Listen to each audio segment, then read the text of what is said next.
क्या ऐसा हो सकता है कि वज़न कम करने के लिए हम जो मतलब ये कच्चा सलाद और उबली हुई सब्जियां खा रहे हैं, वही असल में हमारा वज़न बढ़ा रही हूँ? हाँ बिल्कुल, ये सुनने में अजीब लगता है लेकिन ऐसा हो सकता है। आज हम इस डीप डाइव में कैलोरी गिनने वाली उस पुरानी किताब को पूरी तरह से फाड़कर फेंकने वाले हैं, क्योंकि आमतौर पर जब हम वज़न कम करने की बात करते हैं तो हमारे दिमाग में शरीर की छवि एक मशीन जैसी होती है ना? बिल्कुल, एक सिंपल सी मशीन। हाँ, मतलब हमने कुछ कैलोरी अंदर डाली, ट्रेडमिल पर पसीना बहाया और वो कैलोरी जल गई। गणित तो बिल्कुल सीधा लगता है, लेकिन असल जिंदगी में ये गणित पूरी तरह से फेल हो जाता है। ये एक बहुत ही आरामदायक और आसान सोच है कि हम हर चीज को माप लें। इतनी कैलोरी खाई, इतनी जलाई और नतीजा हमारे सामने होना चाहिए। सही बात है। लेकिन जब ये कैलकुलेटर वाली सोच काम नहीं करती तो लोग हफ्तों तक भूखे रहने के बाद भी अपना वजन कम नहीं कर पाते। मतलब शरीर कोई साधारण भाप का इंजन नहीं है। एकदम सही कहा आपने। ये एक बेहद जटिल रासायनिक और जैविक प्रणाली है जो हर पल बदलती रहती है। तो आज की इस विस्तृत चर्चा में हम इसी रहस्य को सुलझाने जा रहे हैं। हमारे पास जो स्रोत हैं, उनमें प्राचीन आयुर्वेदिक ग्रंथों के सिद्धांत, त्रिफला पर हुए आधुनिक clinical Meta analysis, wellness retreat के दिशा निर्देश और मनोवैज्ञानिक शोध शामिल हैं। काफी दिलचस्प स्रोत हैं। हमारा उद्देश्य ये समझना है कि वजन कम करने के लिए केवल कैलोरी का हिसाब रखना ही काफी क्यों नहीं है। आधुनिक दुनिया भले ही कैलोरी घटाने के पीछे भाग रही हो, लेकिन 5000 साल पुराने विज्ञान के पास मोटापे का एक ऐसा फॉर्मूला है जो सीधे हमारे मेटाबॉलिज्म की जड़ पर काम करता है। यानी शरीर की आंतरिक अग्नि और उसमें जमा आम पर। बिल्कुल। और चलिए इसको थोड़ा विस्तार से समझते हैं। आधुनिक न्यूट्रिशन हमें बताता है कि 3500 कैलोरी कम करने से आधा किलो वजन कम होता है। हाँ, ये तो रटा रटाया नियम है। लेकिन हमारे स्रोत हमें एक बिल्कुल अलग ही तस्वीर दिखाते हैं।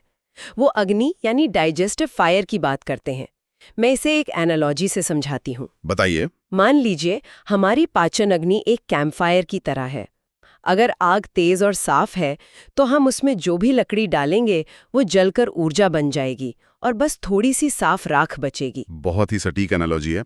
और इसी एनालॉजी को अगर हम आगे बढ़ाएं तो अगर आग कमजोर है या लकड़ियां गीली हैं तो क्या होगा? धुआं निकलेगा। बिल्कुल, वो आग बस सुलगती रहेगी, बहुत सारा धुआं पैदा होगा और एक चिपचिपी काली राख बच जाएगी। स्रोतों के अनुसार इसी चिपचिपी और विषैली राख को आयुर्वेद में आम कहा जाता है। अच्छा, तो ये आम है। हाँ, आम वास्तव में अपूर्ण पाचन का एक जहरीला अवशेष है। जब हमारी अग्नि कमजोर होती है तो शरीर भोजन को सही से तोड़ नहीं पाता। पोषक तत्वों को सूखने के बथैरी ये एक चिपचिपा मलबा पीछे छोड़ देता है जो हमारे शरीर के माइक्रो चैनलों को ब्लॉक कर देता है। और यहाँ ये समझना जरूरी है कि आयुर्वेद में मेटाबॉलिज्म सिर्फ पेट या आंतों तक सीमित नहीं है। ये 3 अलग-अलग स्तरों पर काम करता है। 1 मिनट, 3 स्तर? मतलब खाना पेट में पच गया वो कहानी का अंत नहीं है? नहीं, वो तो केवल शुरुआत है। पहला स्तर है जठराग्नि, जो पेट और आंतों में काम करती है और भोजन को छोटे टुकड़ों में तोड़ती है। ठीक है, ये तो समझ आता है। दूसरा स्तर है भूताग्नि, जो लिवर में काम करती है और उन तत्वों को शरीर के इस्तेमाल लायक बनाती है। और तीसरा सबसे सूक्ष्म और महत्वपूर्ण स्तर है धात्वाग्नि। धात्वाग्नि? हाँ, जो टिश्यू या ऊतकों के स्तर पर काम करती है। अगर किसी इंसान की धात्वाग्नि कमजोर है तो वो चाहे कितनी भी कम कैलोरी क्यों ना खाए, उसका शरीर उस ऊर्जा का इस्तेमाल नहीं कर पाएगा। बाप रे, ये तो बहुत ही चौंकाने वाली बात है। बिल्कुल, वो उसे सीधे फैट के रूप में जमा कर देगा। मतलब अगर मेरा धात्वाग्नि सिस्टम धीमा है तो मैं सिर्फ एक कटोरी सलाद खाकर भी मोटी हो सकती हूँ। तकनीकी रूप से हाँ, क्योंकि वो सलाद भी सही से पचकर ऊर्जा नहीं बन रहा है बल्कि आम बन रहा है। अरे वाह! ये आम एक अदृश्य बैकपैक की तरह है जिसे इंसान हर समय अपने साथ लेकर चलता है। ये मेटाबॉलिज्म को धीमा करता है, भारीपन लाता है और शरीर के उन रास्तों को बंद कर देता है जहां से फैट को जलकर बाहर निकलना चाहिए। तो ये आम शरीर में जाकर फैट बनता कैसे है? क्योंकि स्रोतों में शरीर की एनाटॉमी को लेकर कुछ बहुत ही दिलचस्प बातें दी गई हैं। हाँ, यहाँ सबसे हैरान करने वाली बात यह है कि शरीर में अनगिनत चैनलों या रास्तों का एक नेटवर्क होता है जिन्हें स्रोतस कहा जाता है। स्रोतस। हर धातु या टिश्यू के लिए अलग स्रोतस होते हैं। फैट या मेदा धातु को ले जाने वाले इन चैनलों को मेदोवाह स्रोतस कहते हैं। मेदोवाह स्रोतस यानी शरीर के अंदर फैट को ट्रांसपोर्ट करने वाले हाईवे। बिल्कुल, हम इन्हें फैट के हाईवे कह सकते हैं। जब मेदा धात्वग्नि भोजन को प्रोसेस करती है और अगर वहां आम मौजूद है तो ये हाईवे ब्लॉक हो जाते हैं। अच्छा। जब ये हाईवे ब्लॉक हो जाते हैं तो स्रोतों में एक बहुत ही विशिष्ट शब्द का जिक्र आता है, वपावहन। आधुनिक विज्ञान इसे ओमेंटम कहता है। ओमेंटम। ये वही झिल्ली है ना जो हमारे पेट के अंगों के ऊपर एक एप्रन की तरह लटकी होती है। हाँ, बिल्कुल वही। ओमेंटम हमारे पेट के अंदर एक फैट जमा करने वाली परत है। जब शरीर अतिरिक्त फैट को प्रोसेस नहीं कर पाता और स्रोतस ब्लॉक होते हैं तो वो सारा फैट इस वपावहन या ओमेंटम में जमा होने लगता है। तो इसीलिए लोगों का पेट बाहर निकल आता है। हाँ, जिसे हम पॉट बेली कहते हैं। ये सिर्फ कैलोरी का जमाव नहीं है, ये ब्लॉक हुए चैनलों का नतीजा है। रुकिए, यहाँ मेरे मन में एक सवाल है जो आधुनिक डाइट कल्चर से बिल्कुल टकराता है। स्रोतस में प्रकृति यानी बॉडी टाइप का जिक्र है, वात, पित्त और कफ। हाँ, त्रिदोष। अगर कोई इंसान जन्म से ही कफ प्रकृति का है और हमने अक्सर देखा है कि कुछ लोग सिर्फ एक केक के टुकड़े की तरफ देख लें तो उनका वजन बढ़ जाता है। सही बात है। क्योंकि उनका शरीर स्वाभाविक रूप से भारीपन और फैट को पकड़ कर रखता है। तो क्या ऐसे लोग जेनेटिक्स के गुलाम हैं? क्या आधुनिक डाइट के हिसाब से उन्हें सिर्फ ठंडे सलाद पर जिंदा रहना चाहिए? नहीं, ऐसा बिल्कुल नहीं है। कफ प्रकृति वाले लोगों का मेटाबॉलिज्म धीमा और स्थिर जरूर होता है क्योंकि कफ शरीर की संरचना, चिकनाहट और स्थिरता को नियंत्रित करता है। उनका शरीर फैट और पानी को पकड़ कर रखना पसंद करता है, लेकिन इसका मतलब ये बिल्कुल नहीं है कि उन्हें भूखा रहना चाहिए या सिर्फ सलाद खाना चाहिए। तो फिर क्या करना चाहिए? असल में कफ का गुण ही ठंडा और भारी है। अगर एक कफ प्रकृति वाला व्यक्ति ठंडी, कच्ची चीजें या ठंडा सलाद खाएगा तो उसका कफ और बढ़ जाएगा और उसकी अग्नि पूरी तरह से बुझ जाएगी। यानी वो कच्चा सलाद उनके मेटाबॉलिज्म को और सुन्न कर रहा है। हाँ। तो उन्हें क्या करना चाहिए? मेटाबॉलिज्म को गर्मी और गति देनी होती है। यहाँ बात सच में बहुत दिलचस्प हो जाती है। जब हम वजन कम करने की सोचते हैं तो पहला विचार यही आता है कि खाना कम कर दो। हाँ, यही सबसे बड़ी गलती है। लेकिन आयुर्वेद का पूरा विज्ञान ये कह रहा है कि खुद को भूखा मत मारो, बल्कि खाने के गुणों और रसों को बदलो। ये एक बहुत ही पावरफुल मंत्र है। बात ये नहीं है कि हम क्या खाते हैं, बात ये है कि हम क्या नहीं पचा पाते। बिल्कुल। इस मंत्र को रसों यानी स्वादों के विज्ञान से बहुत अच्छी तरह समझा जा सकता है। मीठा, खट्टा और नमकीन रस वजन बढ़ाते हैं। अच्छा, खट्टा भी? हाँ, ये भारी होते हैं और शरीर में पानी को रोक कर रखने का काम करते हैं। दूसरी तरफ तीखा, कड़वा और कसैला रस वजन कम करते हैं। कड़वा और कसैला रस वजन कैसे कम कर सकता है? इसका मैकेनिज्म क्या है? कड़वा और कसैला रस शरीर में एक तरह का रूखापन या ड्राइनेस लाते हैं। ये रूखापन शरीर में मौजूद अतिरिक्त नमी, कफ और जमे हुए फैट को सोखने या खुरचने का काम करता है। ये शरीर में हल्कापन लाता है। समझ गई। इसलिए कफ को संतुलित करने के लिए भारी और ठंडे भोजन की जगह हल्का, रूखा और गर्म भोजन करना चाहिए। और बात सिर्फ भोजन के गुणों की नहीं है। स्रोतों में ऋतुचर्या यानी मौसमी दिनचर्या का भी एक बड़ा हिस्सा है। हम अक्सर गलती ये करते हैं कि साल के 365 दिन एक ही डाइट फॉलो करने की कोशिश करते हैं। ये एक बहुत बड़ी गलती है। हमारे शरीर का मेटाबॉलिज्म मौसम के साथ बदलता है। वसंत ऋतु कफ को कम करने का सबसे अच्छा समय माना जाता है। वो कैसे? इस मौसम में वातावरण की गर्मी से शरीर स्वाभाविक रूप से सर्दियों में जमा हुए फैट और कफ को पिघलाने की कोशिश करता है। वसंत में व्यायाम करना और हल्का भोजन करना सबसे ज्यादा असरदार होता है। और सर्दियों में? इसके विपरीत सर्दियों में हमारे शरीर की अग्नि अंदर की तरफ केंद्रित होती है और सबसे तेज होती है, इसलिए वो भारी भोजन पचा सकती है। तो अब तक हमने ये समझा कि सही गुणों वाला खाना खाकर और मौसम के हिसाब से चलकर नया फैट बनने से कैसे रोका जाए।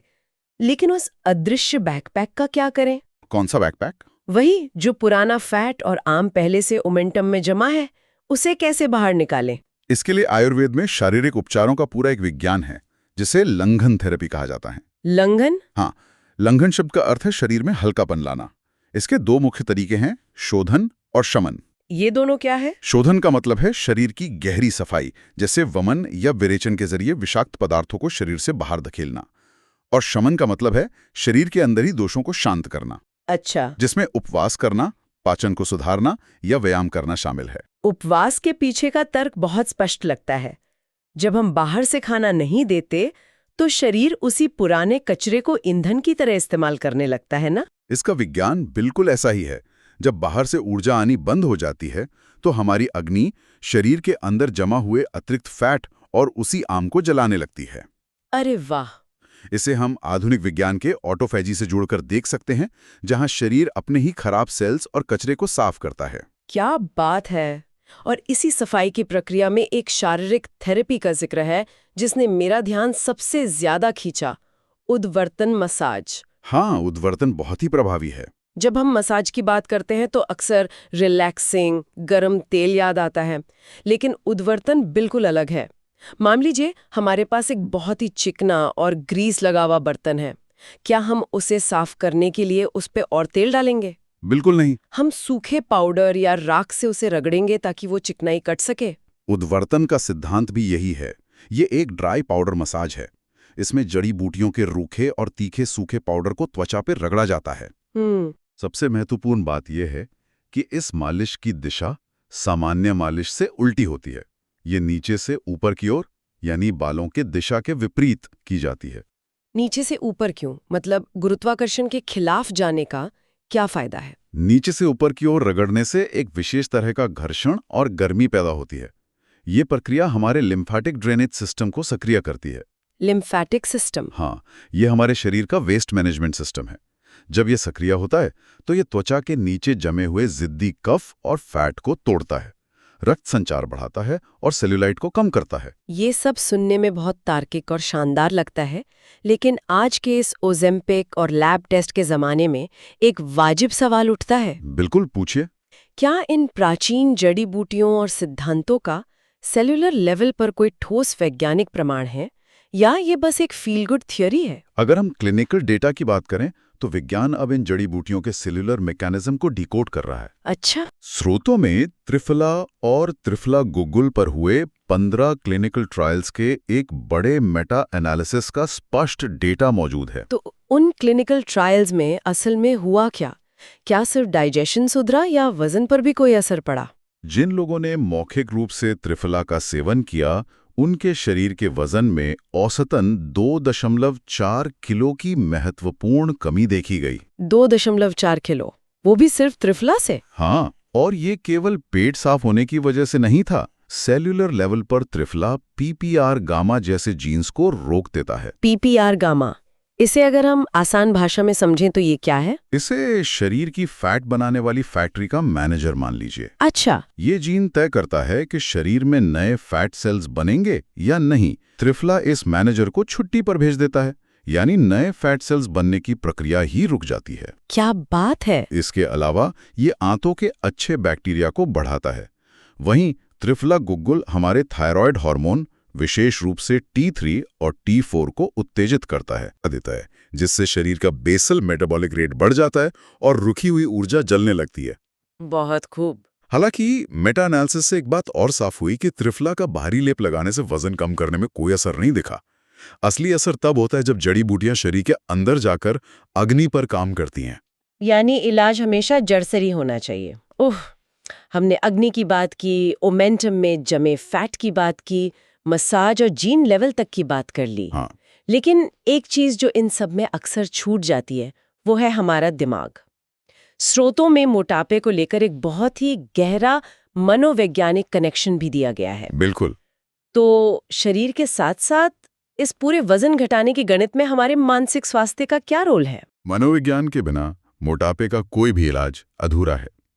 आयुर्वेद में एक बहुत ही सूक्ष्म विचार है।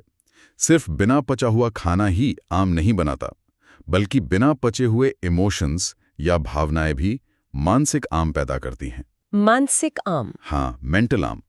तनाव, डिप्रेशन या गुस्सा कॉर्टिसोल जैसे स्ट्रेस हार्मोन रिलीज करते हैं।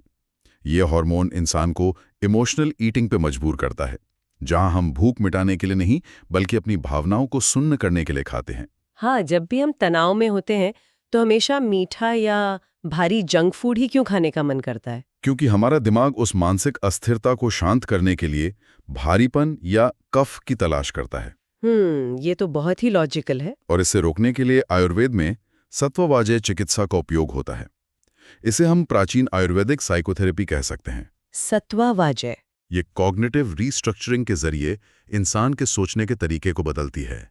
स्टिमुलस कंट्रोल, योग और मेडिटेशन जैसी तकनीकों के जरिए दिमाग को शांत किया जाता है। जब दिमाग शांत होता है और कॉर्टिसोल गिरता है, तभी हमारा शरीर फैट सेल्स को रिलीज करने के लिए तैयार होता है।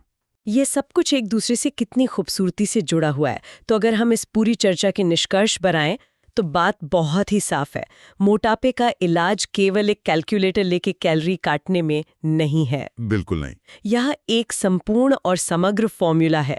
यह जठराग्नि से लेकर सेल्यूलर लेवल की धात्वग्नि तक को प्रज्वलित करने का विज्ञान है। सही कहा।